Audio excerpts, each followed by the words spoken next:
Hey everybody, welcome back to Clinkabeard Strong. In the last video you saw that we broke the truck pretty good out in that snow run, and it is quite a few months after that event, but with all of life stuff out of the way and the shop process kind of undergone, I do have a moment to stop and start trying to do something about the broken front truss on this thing. So I've already started pulling it apart. We're going to go ahead and get it ripped down the rest of the way, and we're going to start trying to figure out what the best plan of attack is for getting that truss fixed. So let's go ahead and follow along and see what we come up with.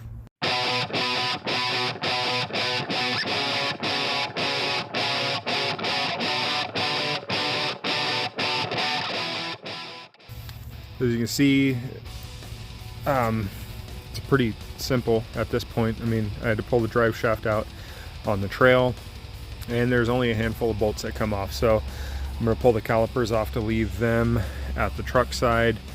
Lower shock mounts come off. The control arm bolts are going to come out, track bar, and we're going to pull the tie rod off of it. Throw the wheels back on it and roll it out from underneath here. So let's go ahead and get to work.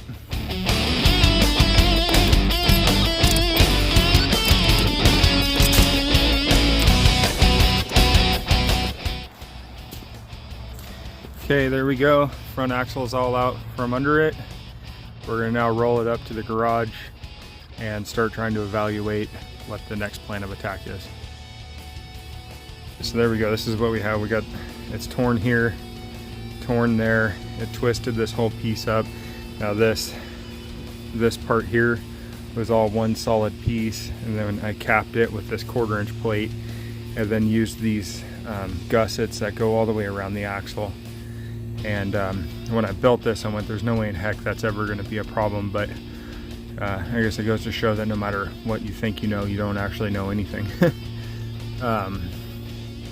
So I think what we're going to do is we're probably going to end up having to cut it off here and cut it off there, and then figure out how to rebuild this. I'm not entirely sure what that means yet. I did try to straighten all this out, and I got it pretty close. But then I had to drive it up to a buddy's house to store it while we started the shop, and just in the process of driving it like 5 miles at fairly low speed, it twisted it all back up again. So yeah, I'm not really sure what I'm gonna do. We might use like a piece of rectangle tubing to go across the top, but that's not gonna leave me a super good purchase here. I mean, I guess even if I can just get on top of where this gusseting plate is, and then being able to plate and tie back into here somehow, that might help, and then we'll bring it like back into here somewhere maybe. But first we gotta do some measuring and some figuring, and then we'll go from there. So let me figure that all out, and we'll see what we can do. Okay, here we go. So I was gonna try to use a piece of let me grab something here just to kind of give you an idea. I was gonna use like a piece of some 3x3 tubing and like angle, gusset, all that. But I thought that was gonna look like garbage. And I was trying for a moment to make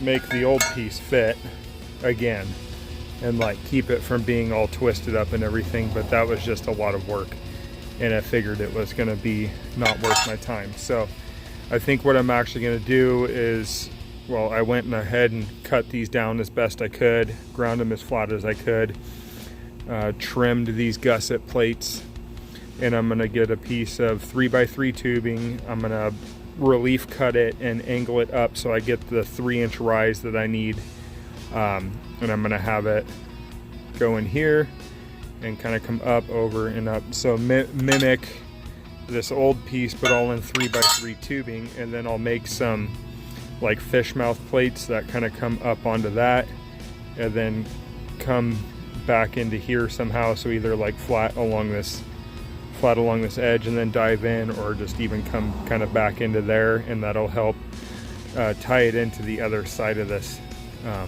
gusset, and then the same on this side. So I need to go to the steel yard and grab some steel, and then we can continue getting this going. Okay, so we went ahead and got some steel the other day. I decided I was going to use some square tubing as opposed to making it out of plate like this, because this one obviously didn't work very good. And what we're going to do is cut this up and try to make this same similar shape, be able to get the rise out of it that we need for the upper mount. What I'm going to start with is I'm going to go ahead and trace kind of this roughly out, just so I have something to kind of an idea to go off of, and then we're going to figure out how to pie cut that guy and bend it into the shape. So let's get going. This is a little trick that I like to do. Some people can probably do it a little bit more freehand, but for me, I need to have a two-dimensional view of what I'm doing so that I kind of understand more of what I need to build. When I originally solid axle swapped the S10, I drew all of my front suspension out on a piece of paper. That helped me figure out what geometry I needed on all of my links and really sped up the process in the long run. I'd like to go ahead and take a second here to ask you guys to give this video a huge thumbs up if you're getting any value out of it. And if you want to see more videos like this one, or more videos of the S10 off-roading, go ahead and hit the subscribe button. It really helps me know what direction to take the channel when you guys interact like that. Also, if you have any questions, go ahead and throw them in the comment section below. I love being able to interact with you all. And go ahead and check us out on Instagram at ClinkandBeardStrong. Okay, so this is what we came up with. We used just the basic shape of that to help get us started. And what we figured is there's a 3-inch rise from the mounting surface that the upper link mount was on to where the rest of the flat section of the truss was.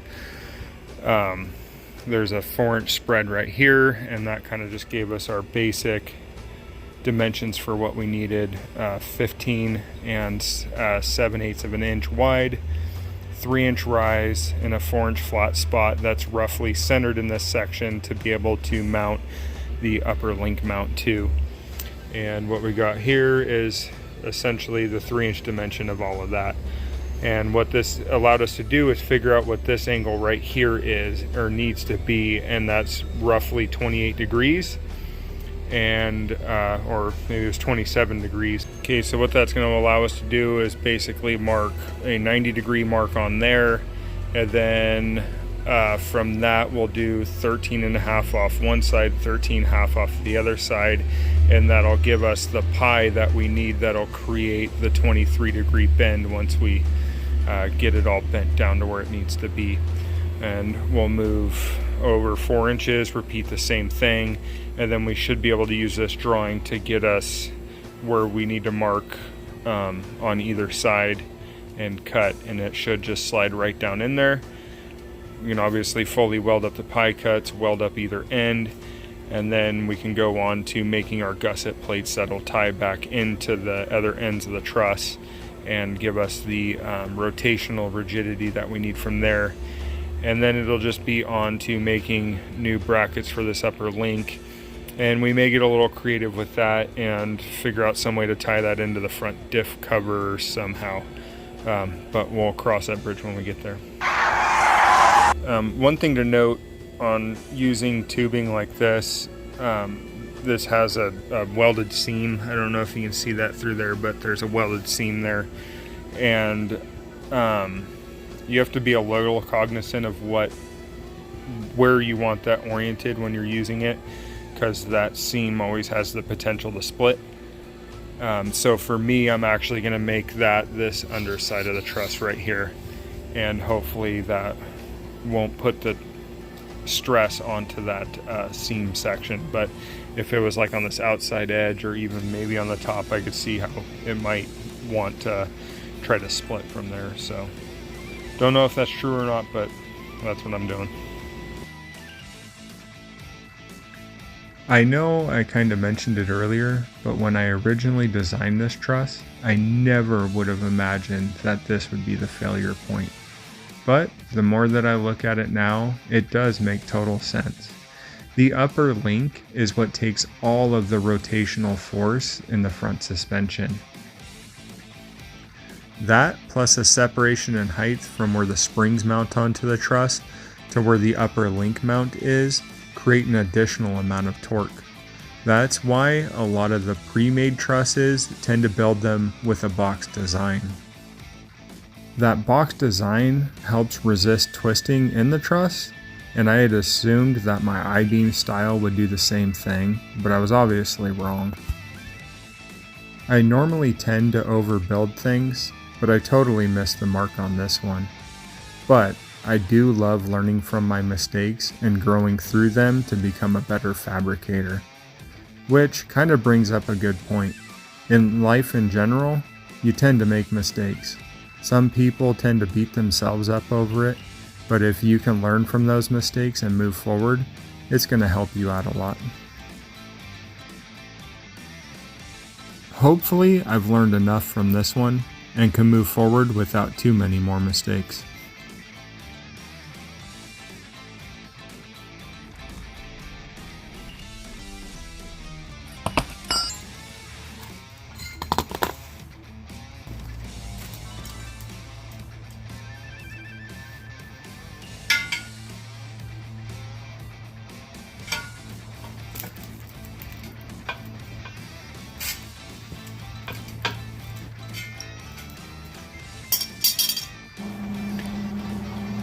I don't know if you can see it there, but that's our line. We're just a touch off of that. We're actually about a degree out, which that's okay. We can fill that back in. So there we go. I just got to be able to mark where the ends of each of these are at, get the angles that I need, and we'll be ready to go. Okay, there we go. We got the truss in place. We did have a little bit of a fitment issue over here, so there's quite a bit of a gap that I had to fill in there, but the plan is to create like a gusset plate that's going to come down in here and probably taper back into that point somewhere and get welded in, and then the same will have a plate that comes off this side. Obviously we got to get our brackets made for the upper link mount. And then on the other side, I think what I'm gonna do, at least on here, is I'll probably do some like triangulated plates or maybe something that kind of catches this corner over here and helps keep this from wanting to twist, and then keeps this from wanting to twist. I don't know that I really have the room over here to do anything, but I don't know, we'll see. So there we go. Okay, we're gonna go ahead and end the video there. I know it's been taking me a long time to get some content out, and I feel really bad about that because it was my goal to try to bring you guys a video every week throughout this summer. We've had a lot of stuff going on behind the scenes that kind of takes precedence over the truck and camping, and unfortunately the videos too. So I do want to apologize for that to start with, but it's kind of the way life goes sometimes. Sorry if there's a bunch of background noise. We've got a harvest festival that goes on every year up the road from us, and it kind of turns our nice rural road into a freeway. So if you hear a lot of that, it's kind of what that is.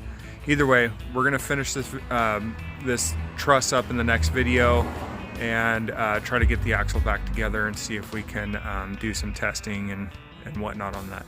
Either way, I want to thank you guys for watching the video and you know, believing in what I'm trying to bring you guys. We'll catch you on the next one. You guys go out and try to have some fun, all right?